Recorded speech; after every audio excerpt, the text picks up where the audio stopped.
Hi friends, ಎಲ್ರಿಗೂ ನಮಸ್ಕಾರ. Hobbies of Shubha ಚಾನಲ್ಗೆ ಪ್ರೀತಿಯ ಸ್ವಾಗತ. ಇವತ್ತಿನ ವಿಡಿಯೋದಲ್ಲಿ ನಾನು ದಾವಣಗೆರೆ ಬೆಣ್ಣೆ ದೋಸೆನ ಮಾಡ್ತಾ ಇದ್ದೀನಿ ಫ್ರೆಂಡ್ಸ್. ಅದ್ರ ಜೊತೆಗೆ ಒಂದು ಸಿಂಪಲ್ ಆಗಿ ಮಾಡುವಂತಹ ಹಾಗೆಯೇ ಅಷ್ಟೇ ರುಚಿಯಾದಂತಹ ಈರುಳ್ಳಿ ಚಟ್ನಿ, ಫಟಾಫಟ್ ಅಂತ ಒಂದು 5 ನಿಮಿಷದೊಳಗಡೆ ಈ ಈರುಳ್ಳಿ ಚಟ್ನಿನ ಮಾಡ್ಕೋಬಹುದು. ಹಾಗೆಯೇ ತುಂಬಾನೇ ರುಚಿಯಾಗಿರುತ್ತೆ ಈ ಈರುಳ್ಳಿ ಚಟ್ನಿ. ವಿಡಿಯೋನ ಪೂರ್ತಿಯಾಗಿ ನೋಡಿ. ಹಾಗೆಯೇ ಚಾನಲ್ಗೆ ಹೊಸಬ್ರಾಗಿ ನೋಡ್ತಾ ಇದ್ರೆ ಪ್ಲೀಸ್ ಸಬ್ಸ್ಕ್ರೈಬ್ ಮಾಡಿಕೊಂಡು ನಮಗೆ ಸಪೋರ್ಟ್ ಮಾಡಿ. ಈ ವಿಡಿಯೋ ನಿಮಗೆ ಇಷ್ಟ ಆದರೆ ಒಂದು ಲೈಕ್ ಮಾಡಿ. ಬನ್ನಿ ಇವಾಗ ಮಾಡೋದು ಹೇಗೆ ಅಂತ ನೋಡೋಣ. ಫ್ರೆಂಡ್ಸ್, ನಾನಿಲ್ಲಿ ಮೊದಲಿಗೆ ಒಂದು ಪಾತ್ರೆಗೆ 3 ಕಪ್ ಆಗೋಷ್ಟು ರಾ ರೈಸ್ನ ಹಾಕೊಳ್ತಾ ಇದ್ದೀನಿ. ನೀವಿಲ್ಲಿ ರೇಷನ್ ಅಕ್ಕಿ ಕೂಡ ಬಳಸ್ಬೋದು, ಅಥವಾ ದೋಸೆ ಅಕ್ಕಿ ಇದ್ರೆ ದೋಸೆ ಅಕ್ಕಿ ಕೂಡ ಬಳಸ್ಬೋದು. ನಾನಿಲ್ಲಿ ಮಾಮೂಲಿ ಮನೆಯಲ್ಲಿ ಬಳಸ್ತಕ್ಕಂಥ ಅಕ್ಕಿನೇ ಹಾಕೊಂಡಿದ್ದೀನಿ. ಇದು ರಾಜಮುಡಿ ಅಕ್ಕಿ, ನೀವಿಲ್ಲಿ ನೋಡ್ತಿದ್ದೀರಲ್ಲ ನೋಡಿ, ಇದು ರಾಜಮುಡಿ ಅಕ್ಕಿನೇ ನಾನು ಹಾಕಿ ಮಾಡ್ಕೊಳ್ತಾ ಇರೋದು. ನಾವು ಮನೆಯಲ್ಲಿ ಡೈಲಿ ಇದನ್ನೇ ಯೂಸ್ ಮಾಡ್ತೀವಿ, ಹಾಗಾಗಿ ನಾನು ಇದನ್ನೇ ನೆನೆಸ್ಕೊಳ್ತಾ ಇದ್ದೀನಿ. ನೋಡಿ, ನೆಕ್ಸ್ಟ್ ಇಲ್ಲಿ 1 ಟೀ ಸ್ಪೂನ್ ಆಗೋಷ್ಟು ಮೆಂತ್ಯನ ಹಾಕೊಂಡಿದ್ದೀನಿ. ನಾವು ಯಾವ ಲೋಟದಲ್ಲಿ ಅಕ್ಕಿ ತಗೊಂಡಿದ್ವಿ ಅದೇ ಲೋಟದಲ್ಲಿ ಅರ್ಧ ಕಪ್ ಆಗೋಷ್ಟು ನಾನಿಲ್ಲಿ ಉದ್ದಿನ ಬೇಳೆನ ಹಾಕೊಳ್ತಾ ಇದ್ದೀನಿ. ದೋಸೆ ಇನ್ನೂ ಸಾಫ್ಟ್ ಆಗಿ ಬರಬೇಕು ಅಂತ ಹೇಳಿದ್ರೆ ನೀವು 1 ಕಪ್ ಕೂಡ ಉದ್ದಿನ ಬೇಳೆನ ಹಾಕೋಬಹುದು ಫ್ರೆಂಡ್ಸ್. ಇವಾಗ ಈ ಮೂರನ್ನು ಕೂಡ ನಾವು ಚೆನ್ನಾಗಿ 1-2 ಸಲ ವಾಶ್ ಮಾಡ್ಕೋಬೇಕಾಗುತ್ತೆ. ಹಾಗಾಗಿ ನಾನಿಲ್ಲಿ ನೀರನ್ನ ಹಾಕೊಳ್ತಾ ಇದ್ದೀನಿ. ನಾವು ಇದ್ರ ಜೊತೆನೇನೆ ಅವಲಕ್ಕಿ ಕೂಡ ನೆನೆಸ್ಕೋಬಹುದು, ಆದರೆ ತೊಳೆಯುವಾಗ ಸ್ವಲ್ಪ ಅವಲಕ್ಕಿ ಸಾಫ್ಟ್ ಇರುತ್ತೆ, ಹಾಗಾಗಿ ನಾನು ಸಪ್ರೇಟ್ ಆಗಿ ಅವಲಕ್ಕಿನ ತೊಳ್ಕೊಳ್ತೀನಿ. ನೋಡಿ, ಇವಾಗ ಅಕ್ಕಿ, ಉದ್ದಿನಬೇಳೆ ಮತ್ತೆ ಮೆಂತ್ಯ ಇದಿಷ್ಟನ್ನು ಕೂಡ ತೊಳೆದು ಸಪ್ರೇಟ್ ಆಗಿ ಸೈಡಲ್ಲಿ ಇಟ್ಕೊಂಡಿದ್ದೀನಿ. ಇವಾಗ ಇನ್ನೊಂದು ಬೌಲ್ಗೆ ನಾನಿಲ್ಲಿ 1 ಕಪ್ ಆಗೋಷ್ಟು, ಅಂದ್ರೆ ನಾವು ಯಾವ ಕಪ್ಪಲ್ಲಿ ಅಕ್ಕಿನ ತಗೊಂಡಿರ್ತೀವಿ ಅದೇ ಕಪ್ಪಲ್ಲಿ 1 ಕಪ್ ಆಗೋಷ್ಟು ನಾನಿಲ್ಲಿ ಗಟ್ಟಿ ಅವಲಕ್ಕಿನ ಇದನ್ನು ಕೂಡ 1-2 ಸಲ ತೊಳೆದ್ಬಿಟ್ಟು ಅಕ್ಕಿಗೆ ಸೇರಿಸ್ಕೊಳ್ತೀನಿ. ನೋಡಿ, ಇವಾಗ ಅವಲಕ್ಕಿನಲ್ಲಿ ಧೂಳು ಕಸ ಇರುತ್ತೆ ಅಲ್ವಾ, ಹಾಗಾಗಿ 1-2 ಸಲ ಅವಲಕ್ಕಿ ಕೂಡ ಚೆನ್ನಾಗಿ ತೊಳೆದ್ಬಿಟ್ಟು ನಾನು ಸೇರಿಸ್ಕೊಳ್ತಾ ಇದ್ದೀನಿ. ಅಥವಾ ನೀವು ಅಕ್ಕಿ ಹಾಗೆಯೇ ಉದ್ದಿನ ಬೇಳೆನ ತೊಳಿತಿರ್ತೀರಲ್ಲ ಅದರೊಳಗಡೆ ಕೂಡ ಹಾಕೊಂಡು ತೊಳ್ಕೊಬಹುದು. ಅವಲಕ್ಕಿ ಸಾಫ್ಟ್ ಇರೋದ್ರಿಂದ ನಾನು ಸಪ್ರೇಟ್ ಆಗಿ ತೊಳೆದ್ಬಿಟ್ಟು ಇದಕ್ಕೆ ಸೇರಿಸ್ಕೊಳ್ತಾ ಇದ್ದೀನಿ ಅಷ್ಟೇನೆ. ಅಕ್ಕಿ, ಮೆಂತ್ಯ, ಉದ್ದಿನಬೇಳೆ ಹಾಗೆಯೇ ಅವಲಕ್ಕಿ ಇದಿಷ್ಟನ್ನು ಕೂಡ 1-2 ಸಲ ತೊಳೆದಿದ್ದಾದ್ಮೇಲೆ ಅದು ಮುಳುಗೋಷ್ಟು ನೀರನ್ನ ಹಾಕಿ ಒಂದು 5-6 ಗಂಟೆ ಟೈಮ್ ನಾವಿದನ್ನ ನೆನೆಸ್ಕೋಬೇಕಾಗುತ್ತೆ ಫ್ರೆಂಡ್ಸ್. ಹಾಗಾಗಿ ನಾನಿಲ್ಲಿ ಒಂದು ಪ್ಲೇಟ್ನ ಕ್ಲೋಸ್ ಮಾಡಿ ಇದನ್ನ ಒಂದು 5-6 ಗಂಟೆ ಟೈಮ್ ನೆನೆಯೋದಕ್ಕೆ ಬಿಟ್ಟಿದ್ದೀನಿ.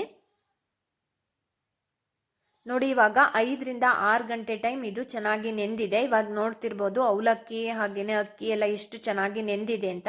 ಇವಾಗ ಇದನ್ನ ನಾವು ರುಬ್ಕೋಬೇಕಾಗುತ್ತೆ ಫ್ರೆಂಡ್ಸ್. ನಾನಿಲ್ಲಿ ರುಬ್ಬೋದಿಕ್ಕೆ ಮಿಕ್ಸರ್ ಜಾರ್ಗೆ ನೆಂದಿರುವಂಥ ಅಕ್ಕಿ, ಉದ್ದಿನಬೇಳೆ, ಮೆಂತ್ಯ ಮತ್ತೆ ಅವಲಕ್ಕಿ ಇದಿಷ್ಟನ್ನು ಕೂಡ ಸೇರಿಸ್ಕೊಳ್ತಾ ಇದ್ದೀನಿ. ಒಂದು ಅರ್ಧ ಜಾರಷ್ಟು ಸೇರಿಸ್ಕೊಂಡು ಅದಕ್ಕೆ ಒಂದು 2 ಟೇಬಲ್ ಸ್ಪೂನ್ ಆಗುವಷ್ಟು ಮೊಸರನ್ನ ಹಾಕೋಬೇಕಾಗುತ್ತೆ. ಮೊಸರನ್ನ ಹಾಕೊಳ್ಳೋದ್ರಿಂದ ಒಳ್ಳೆ ಟೇಸ್ಟ್ ಕೂಡ ಬರುತ್ತೆ ಫ್ರೆಂಡ್ಸ್.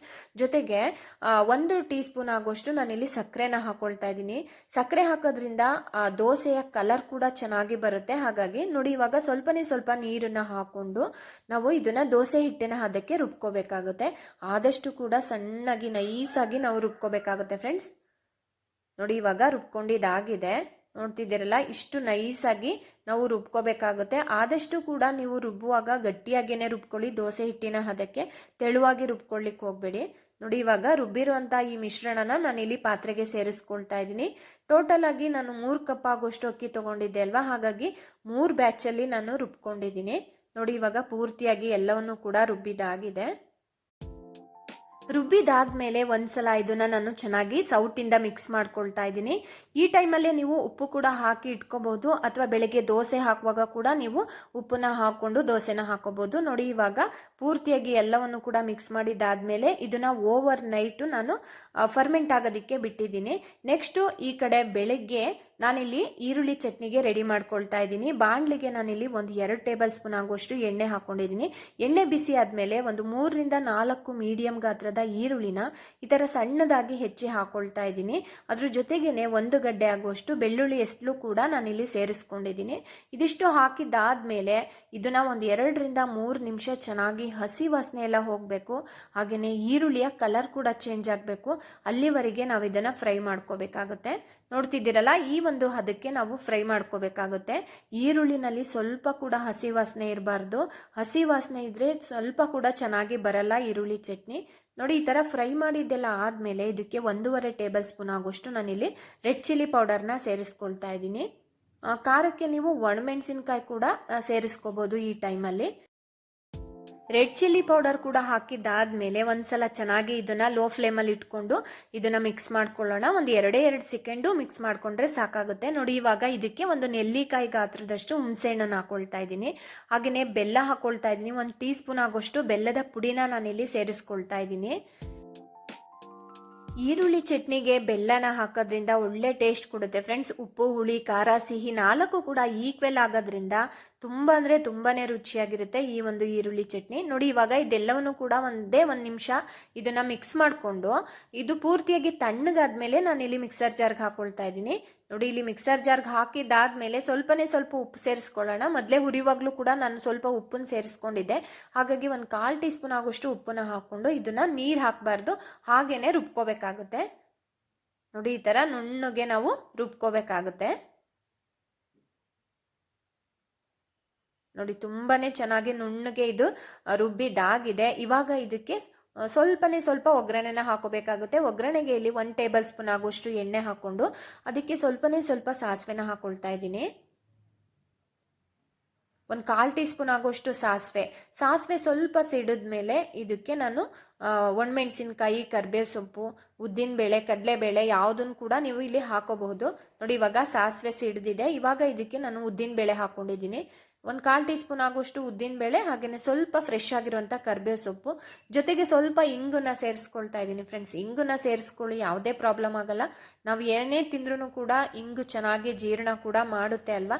ನೋಡಿ, ಇವಾಗ ಇಂಗನ್ನೆಲ್ಲ ಹಾಕಿದಾದ್ಮೇಲೆ ಈ ಥರ ಚೆನ್ನಾಗಿ ಫ್ರೈ ಮಾಡಿಕೊಂಡು ಒಣಮೆಣಸಿನ್ಕಾಯಿ ಕೂಡ ಸೇರಿಸ್ಕೊಂಡಿದ್ದೀನಿ, ಒಂದು 2.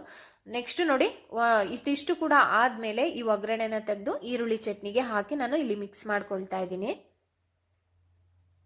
ತುಂಬಾ ಅಂದರೆ ತುಂಬ ರುಚಿಯಾಗಿರುತ್ತೆ, ಜೊತೆಗೆ ತುಂಬ ಈಸಿ ಫ್ರೆಂಡ್ಸ್. ತುಂಬ ಅಂದರೆ ತುಂಬ ಈಸಿ ಇರುತ್ತೆ ಇದನ್ನು ಮಾಡೋದು. ನೆಕ್ಸ್ಟ್ ನೋಡಿ, ಈ ಕಡೆ ದೋಸೆ ಹಿಟ್ಟನ್ನ ನಾವು ಇಡೀ ರಾತ್ರಿ ಫರ್ಮೆಂಟ್ ಆಗೋದಕ್ಕೆ ಬಿಟ್ಟಿದ್ವಿ ಅಲ್ವಾ. ನೋಡಿ, ಎಷ್ಟು ಚೆನ್ನಾಗಿ ಫರ್ಮೆಂಟ್ ಆಗಿದೆ. ನಾವಿಲ್ಲಿ 3 ಕಪ್ ಅಕ್ಕಿಗೆ ಅರ್ಧ ಕಪ್ ಆಗುವಷ್ಟು ನಾನಿಲ್ಲಿ ಉದ್ದಿನಬೇಳೆ ಹಾಕೊಂಡಿದ್ದೆ, ಆದರೂ ಕೂಡ ತುಂಬಾ ಚೆನ್ನಾಗಿ ಫರ್ಮೆಂಟ್ ಆಗಿದೆ. ನಿಮ್ಗೇನಾದ್ರು ದೋಸೆ ತುಂಬ ಸಾಫ್ಟಾಗಿ ಬೇಕು ಅಂತ ಅನಿಸಿದ್ರೆ ಇನ್ನೂ ಒಂದು ಅರ್ಧ ಕಪ್ಪನ್ನ ಹಾಕೋಬೇಕಾಗುತ್ತೆ. ಟೋಟಲ್ ಆಗಿ 3 ಕಪ್ ಅಕ್ಕಿ ತೊಗೊಂಡ್ರೆ 1 ಲೋಟ ಆಗುವಷ್ಟು ನೀವು ಉದ್ದಿನಬೇಳೆ ತೊಗೊಂಡ್ರೆ ತುಂಬ ಅಂದರೆ ತುಂಬಾ ಸಾಫ್ಟಾಗಿ ಬರ್ತವೆ ದೋಸೆಗಳು. ನೋಡಿ, ಇವಾಗ ಇದಕ್ಕೆ ಒಂದು ಅರ್ಧ ಟೀ ಸ್ಪೂನ್ ಆಗುವಷ್ಟು ಉಪ್ಪನ್ನು ಸೇರಿಸ್ಕೊಂಡು ಮಿಕ್ಸ್ ಮಾಡ್ಕೊಳ್ತಾ ಇದ್ದೀನಿ. ಇವಾಗ ದೋಸೆ ಹಿಟ್ಟು ಕೂಡ ರೆಡಿಯಾಗಿದೆ. ಈ ಕಡೆ ನಾನು ಸ್ಟವ್ ಮೇಲೆ ಕಾಸ್ಟ್ ಐರನ್ ತವನ ಇಟ್ಕೊಂಡಿದ್ದೀನಿ. ತವ ಸ್ವಲ್ಪ ಬಿಸಿ ಆದಮೇಲೆ ಇದಕ್ಕೆ ನಾನು ಎಣ್ಣೆನ ಸ್ಪ್ರೆಡ್ ಮಾಡ್ಕೊಳ್ತಾ ಇದ್ದೀನಿ.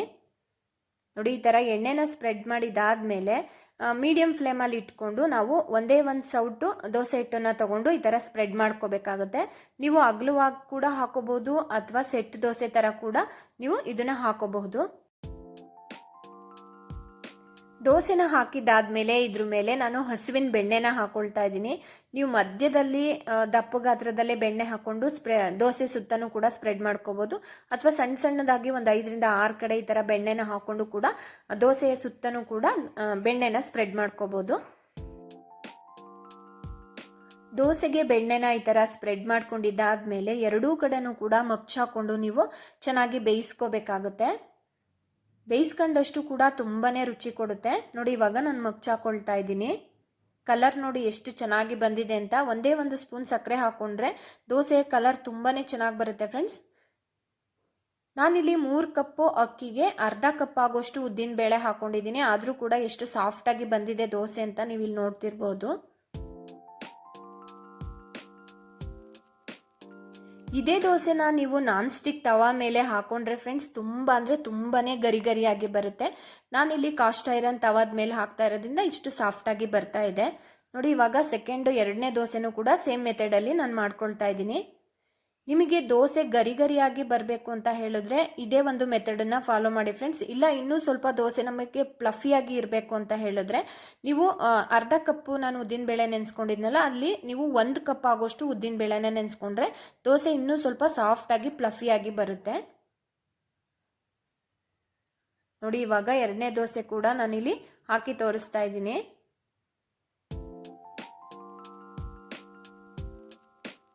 ಎರಡನೇ ದೋಸೆನೂ ಕೂಡ ನಾನಿಲ್ಲಿ ಸೇಮ್ ಮೆಥಡಲ್ಲೇ ಮಾಡ್ಕೊಳ್ತಾ ಇದ್ದೀನಿ. ನೋಡಿ, 2 ಕಡೆ ಚೆನ್ನಾಗಿ ಬೇಯಿಸಿ ನಾನಿಲ್ಲಿ ತೆಗಿತಾ ಇದ್ದೀನಿ. ನೋಡಿ, ಎಷ್ಟು ಕಲರ್ಫುಲ್ ಆಗಿ ಬಂದಿದೆ. ಎಷ್ಟು ಕಲರ್ಫುಲ್ ಆಗಿ ಕಾಣಿಸ್ತಾ ಇದೆಯೋ ಅದ್ರ ರುಚಿ ಕೂಡ ಅಷ್ಟೇ ಅಮೇಜಿಂಗ್ ಆಗಿರುತ್ತೆ. ನೀವು 1 ಸಲ ಟ್ರೈ ಮಾಡಿದ್ರೆ ವಾರದಲ್ಲಿ 1-2 ಸಲ ಬೆಣ್ಣೆ ದೋಸೆನ ನೀವು ಟ್ರೈ ಮಾಡ್ತೀರಾ, ಅಷ್ಟು ಚೆನ್ನಾಗಿರುತ್ತೆ ಫ್ರೆಂಡ್ಸ್. ನೋಡಿ ಎಷ್ಟು ಚೆನ್ನಾಗಿ ಬಂದಿದೆ ಅಂತ. ನಾನು ಇದನ್ನು ಈರುಳ್ಳಿ ಚಟ್ನಿ ಜೊತೆ ಸರ್ವ್ ಮಾಡ್ತಾ ಇದ್ದೀನಿ.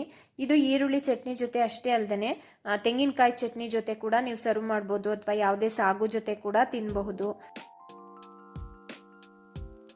ಫ್ರೆಂಡ್ಸ್, ಇವತ್ತಿನ ಈ ಒಂದು ದಾವಣಗೆರೆ ಬೆಣ್ಣೆ ದೋಸೆ ಜೊತೆಗೆ ಈರುಳ್ಳಿ ಚಟ್ನಿ ರೆಸಿಪಿ ನಿಮಗೆ ಇಷ್ಟ ಆಗಿದ್ರೆ ಒಂದು ಲೈಕ್ ಮಾಡಿ. ಹಾಗೆಯೇ ಚಾನಲ್ಗೆ ಹೊಸಬ್ರಾಗಿ ನೋಡ್ತಾ ಇದ್ರೆ ಪ್ಲೀಸ್ ಸಬ್ಸ್ಕ್ರೈಬ್ ಮಾಡಿಕೊಂಡು ನಮಗೆ ಸಪೋರ್ಟ್ ಮಾಡಿ. ಈ ವಿಡಿಯೋನ ನಿಮಗೆ ಇಷ್ಟ ಆಗಿದೆ ಅಂತ ಅನಿಸಿದ್ರೆ ನಿಮ್ಮ ಫ್ರೆಂಡ್ಸು ಹಾಗೆಯೇ ರಿಲೇಟಿವ್ಸ್ ಜೊತೆ ಕೂಡ ಶೇರ್ ಮಾಡಿ ನಮಗೆ ಸಪೋರ್ಟ್ ಮಾಡಿ. Thank you so much for watching.